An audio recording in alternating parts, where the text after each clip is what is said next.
Are live. Welcome to my thoughts on The Bear Season 4 Episode 9, Tonnato. Another case where I'm really appreciative of the fact that they say the title name in the episode so I don't have to wonder if I'm pronouncing it right. The episode is rated TVMA, so will this video be? There will be spoilers for the episode and all the ones leading up to it. Another episode I love. Right. Before we dive in, I did want to note, I've been getting back into the channel Movies with Mark. I honestly don't even remember why there was a while where I didn't really watch him. Whatever. He recently made a video. We Don't Talk About Nerderotic is the title of the video. And I suppose I won't give away whether or not it ultimately lives up to that title, but I will just say it was excellent. Definitely, yeah, he's a neurotic as a fucking grifter. We gotta call out his bullshit. One thing, did not expect, there was a clip from what I guess, depending on your point of view, could be referred to as either being or not being, from a piss poor stream. And that is a pun that you will understand if or when you watch it, and I apologize in advance. Let's dive right into the episode. Yeah, we got Jamie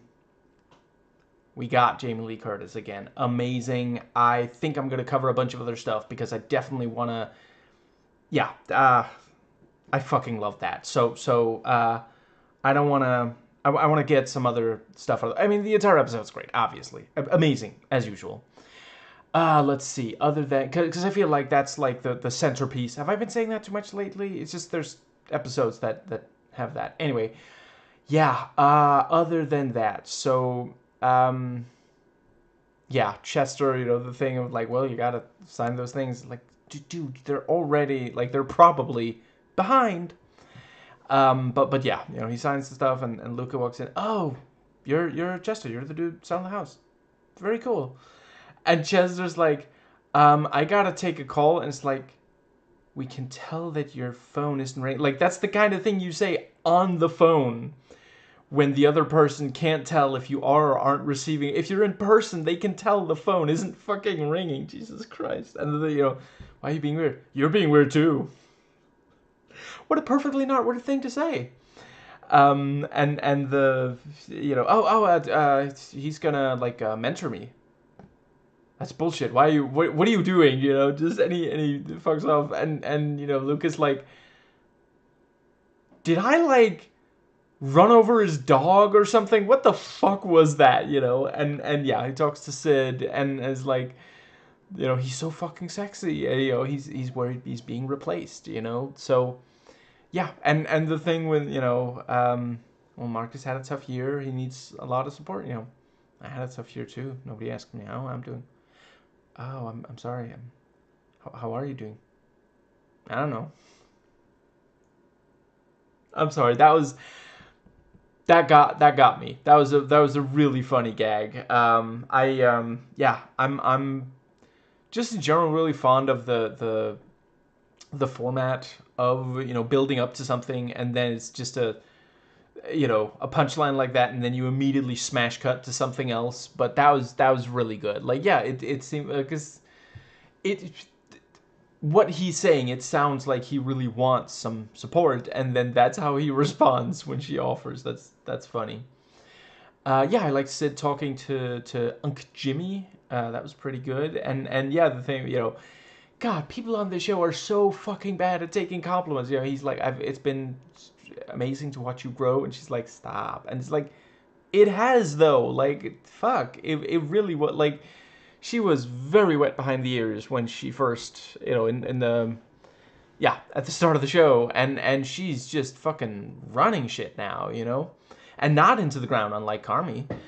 I think, does that get us to, yeah, it was great, the thing, right, it was pretty funny when, yeah, Carmi shows up late, and Richie's standing there, and Ninja has to be observant. Makes sense. I'd be such a fucking great ninja. God damn. And yeah, he's like, where the fuck you've been? You know, where the fuck were you? Where the fuck were you? And he's like, well, you know, I went to see my mom. Yeah, ha ha. Get the fuck in the kitchen. What are you doing? You're so late. You know, it's, no, I really did go to see my mom. You know, Richie's like, I fucking knew it. I've been telling you guys. Goddamn. Philip K. Dick warned us. Replicants. You know, but no, he's actually like, oh, well, how is, you know, and at first he's like, is she dying? You know, like, is everything okay? You know, but, and then when, you know, Carby's like, no, I just, you know, I made a lunch, you know. At that point, Richie, you know, smoothly transitions back into, you know, because he is, under the right circumstances, Richie is so fucking great with people, you know, and yeah, he's like, that's nice, you know, because, like, it's really important for Carmy to be doing this, you know. Yeah, everything with Albert was great, you know, him talking about, and he's like, you need a consigliere, and like the moment he said that, I was like, fucking Godfather, awesome, you know. And it's like, yo, like Robert Duvall. Ah, I love Duvall. Yeah, a lot of people were saying that, and then it started falling down, and it's gonna cost a lot of money. Oh, you mean the actor? Yeah, agreed. He's amazing. Yeah, and the thing with the bouncy castle, kids were flying everywhere. God damn. Yeah. And the thing, you know, we gotta discuss. Should I go? Yeah, that's your cue.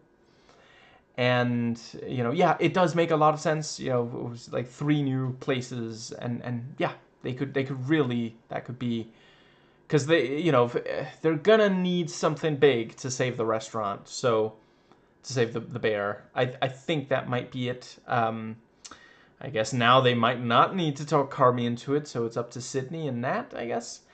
But yeah, also computer, first name the, and Albert talking, and the whole thing, you know, like, well, this place is running terribly. Yeah, but the, you know, the sandwiches though. Yeah, but you need like at least 1 more or 2 or 3. You know, and like computer, you know, Jimmy's like honking the horn, and computer's like, Jimmy, I just found my soulmate. Don't ruin this moment. You know, just wonderfully, just like, I'm not even making fun of him. That genuinely is like, it's nice to see computer happy instead of stressed the fuck out. And yeah, I think Jimmy would be a fan of it, but he's fucking done right now. He needs a break. And you know, yeah, honking like, get mother fucking fuck in the car. And at one point he just like leans on the fucking horn, just and you know, suck my balls. Well, if you come out here, I will. That's a pretty good offer. Go suck his balls. But yeah, I figure in, you know, maybe in the next episode, because the next episode is the last of the season. You know, yeah, they'll work that whole thing out, and you know, maybe there'll be some drama about, oh, you know, how are Sid and Nat gonna feel about it or something, and by the end of the episode, either they're gonna leave on a cliffhanger like they kind of did with a review at the end of season 3, or they're actually gonna have it be like, yeah, that works. And then there can be some fucking problems in season 5 with setting up 3 new places, you know, so they're gonna stretch too thin kind of thing. It was so fucking sweet. I love that this is a show of such emotional extremes. Like, it can make you so sad and so happy all in the same episode. Like, this episode is less than 40 minutes. It's such an emotional roller coaster. And I want to go again. Just Luca and Jess like, say, chef, can you trick Tina into a little test, maybe? Winking with the right eye and everything, and she's like, so, Tina, pasta, don't worry about the time. No timer. Timer's in my hand. You're not, you see nothing in my hand. I just want some test pasta. Some tasta. Not pest. And yeah, you know, she makes it, and then, you know, surreptitiously start the timer, and the looks between, like, good thing Tina doesn't turn around, because she'd be like, what the fuck are you two doing? Like, just, they're not being very surreptitious about this, but yeah, it works. And yeah, she makes the whole thing, and then, oh, great, can you go sit on the table? And they just leave the timer there, and she walks up, and the smile on her face. I think I might have to, like, the next time that, like, I need to really calm down or feel good about myself, like, I mean, at this point, I feel like there probably are people who've, like, made a montage of, because it doesn't happen that often, wouldn't be that many clips to grab, but every fucking time Tina smiles, it's just so goddamn heartwarming, you know? Like, being hired at the Bear in the flashback, and this episode, and fuck, I don't know how I forgot, but there was at least one more where, like, she smiled, and it was just great. It's just, yeah. Anyway, the yeah. I think that does bring us to. Yeah, it was really funny when Chester comes back. It's like, if it would have taken me 10 minutes, and Marcus is like, "What the fuck are you talking about?" Just, can we go to my favorite restaurant? And Luke is like, "Oh, that's so fucking sad. Now I'm glad the dog's dead. God damn." I think that might. Right. Yes. So, gonna talk about the end of the episode, and then we're talking Jamie Lee Curtis. Because I think that covers everything, doesn't it? I think. I feel like that is absolutely everything. Yeah. So. Oh, right. Yeah. Yeah. The thing, Jimmy really wants to talk to you, so he calls and he apologizes, and he's like, I'm so sorry I fucked this up. I'm so grateful for your faith in me, and you helped so much, and just, yeah. And that's also, the characters on the show, like, gradually get to a place where they can apologize. Early on they were real fucking bad at it, like, F's all the way, and not just bombs, the grade as well. But yeah, the ending, so, did you get a chance to look at the new agreement? No, that's, negatory, good buddy. And, Pete, I fucking love Pete. Like, goddamn, he reminds me so much of myself. It's, goddamn. I didn't really understand it either. That was a joke, because I'm a lawyer. I mean, if you've watched, you already know. I've probably done it in this very video. I make jokes like that all the fucking time. Just, yeah. If I haven't done it in this video, it can't have been very long since the last time I made a joke like that. But yeah, he explains, Carm's not in it anymore. Which, I mean, I figure is so he can spend more time with Claire, like, repair that relationship. And because, like, the big thing was that he was trying to do both things, and he ended up feeling like he was wasting her time, and said some things that were hurtful, not knowing that it was her hearing them. Yeah, and the thing, no, it's you and it's Nat, and then it's Jimmy on the other, that, yeah. There's going to be a conversation between Sid and Carm. I'm guessing it's going to be the next episode, unless they're doing, like, another full flashback episode or something, but yeah. And we get the glorious sounds of New Noise again. It's been a minute since they played that on this show. It was pretty much the fucking theme song in the first season.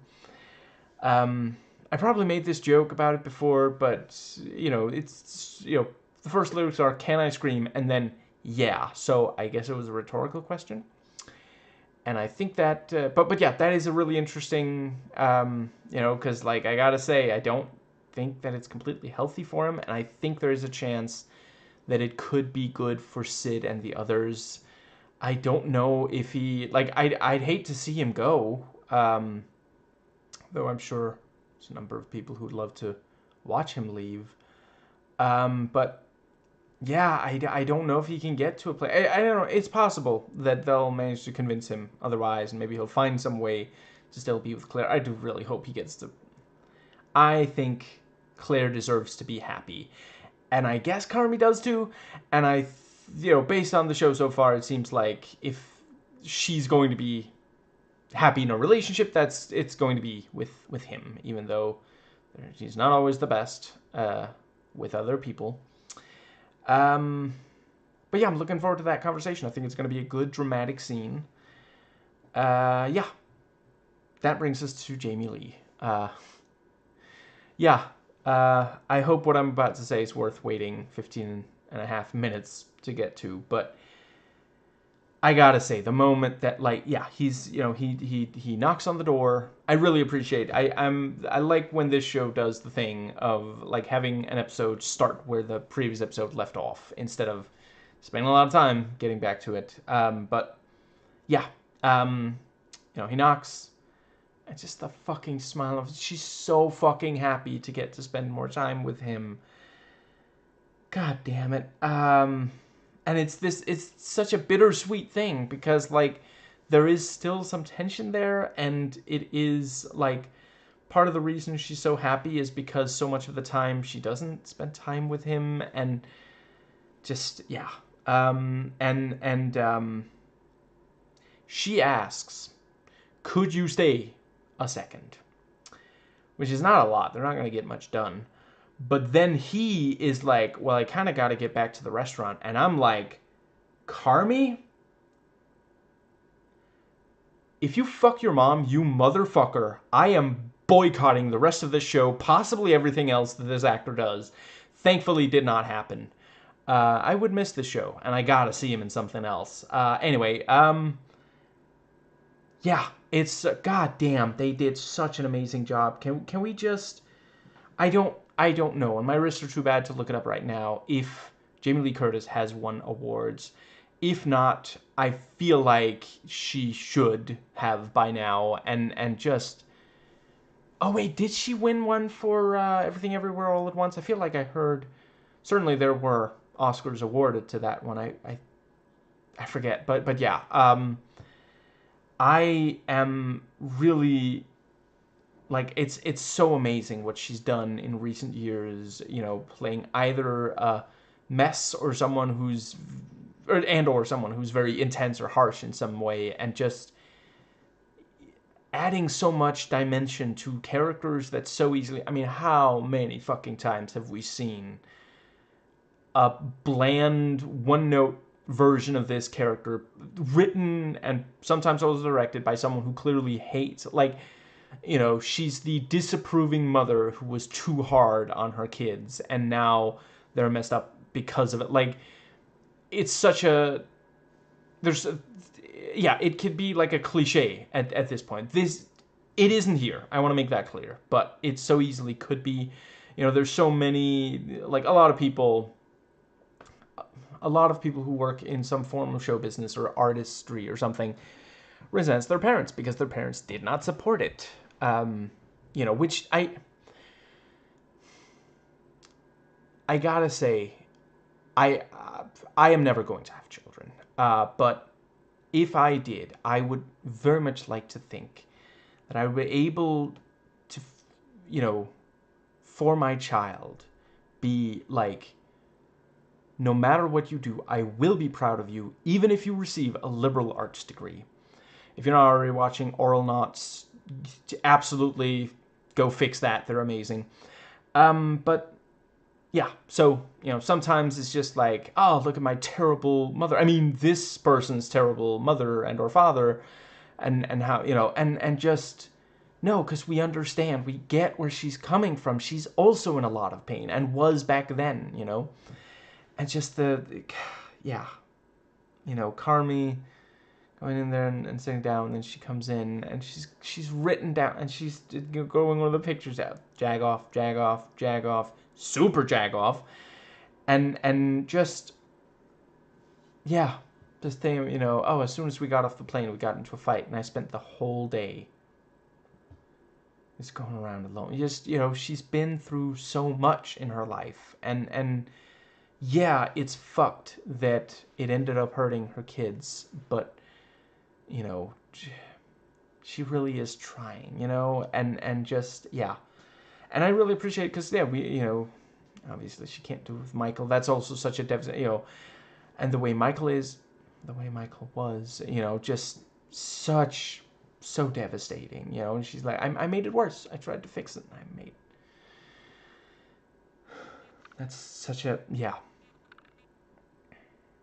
It's such a painful thing when you're trying to fix something and then you feel like you're just making things worse. And you're also like, well, what do I do? Do I just fuck off? Because like then they don't have me, and maybe they want me to stay even if I'm not perfect. You know, just this I this show just really fucking gets into these actual issues that there's so many people like Donna in the real world right now, and for so long their stories just weren't told. Like it was just like, nope, you know, bad parent, fuck them, you know, the movie or show is not gonna have any empathy for them.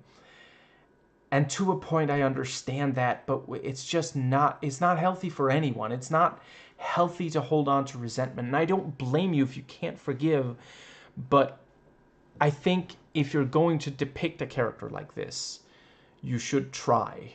And if you just can't, maybe try to see if anybody else can depict the character then. Yeah, the thing with, you know, her reading aloud and you know, just like, and then it just says sorry like 25 times, you know, and sometimes I'm not sure if I'm supposed to laugh, you know, like there's definitely some laughing through the pain going on this show, but the bit with like, you know, the first couple of lines rhyme, and I'm like, I don't know if that's a purposeful joke or not, because it does feel like, you know, just yeah, that was yeah. Um, and the yeah, you know, she apologizes and she says, I know that me apologizing doesn't make it better, but I want you to know that this is, you know, I feel these things, I know these things, you know, just yeah. And you know, the thing with like, I'll make you something to eat, ma. I'll make you lunch. You know, just really, really sweet. And he found the sweater. I am going to laugh my ass off if that turns out to be the wrong fucking sweater. But yeah, um, and yeah, the room was great. Yeah, um, and then we have the yeah. I mean, it looked really good. What he had made for her, the chicken and yeah, and it's such a powerful moment. Just this thing of like, you know, him. You know, him saying that he'll make her food, cook her a meal, and her saying thank you. I forget her exact words, but she agrees to it. You know, because it's like, I mean, remember the flashback? You know, Sugar kept asking, you know, what was it? Are you okay or something like that? You know, because like she and offering, you know, several of the characters were like, I mean, I can help you cook, and she's like, get the fuck out of my kitchen, you know, and now she's at a point where she can, you know, because like at some point, like obviously when you're a kid, your parents are, you know, likely gonna try to do a lot of things like, for example, cooking for you, but when you get to a certain age, you know, once your kids are grown, you know, it is okay to accept them helping you, you know, that, yeah, it's a very healthy thing when you can do something, you know, for your parents. You know, I always love when I'm able to help my dad with, you know, tech stuff. Let's see. Right. Also, the bit, you know, when with the, you know, oh my, you know, my mom used to be an actor. Hmm. What she do now? What she do now? Feeding worms, mostly. You know. And yeah, the thing about, oh, she's dead. I'm so fucking sorry. And she's like, it happened when I was 5. You don't have to, you know. I appreciate your condolences, but it's okay. You know that. Yeah, I've fucking been there. Yeah. A lot of times, you know, I meet a new person and they ask, and I have to say, oh, you know, she died when I was 12, and I appreciate it. I'm not saying I don't, but yeah.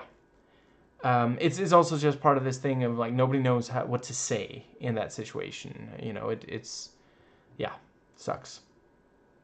Um, yeah, I can hardly wait to watch. And I'm right now. The plan is I'll probably do the last episode of the season tomorrow, if nothing.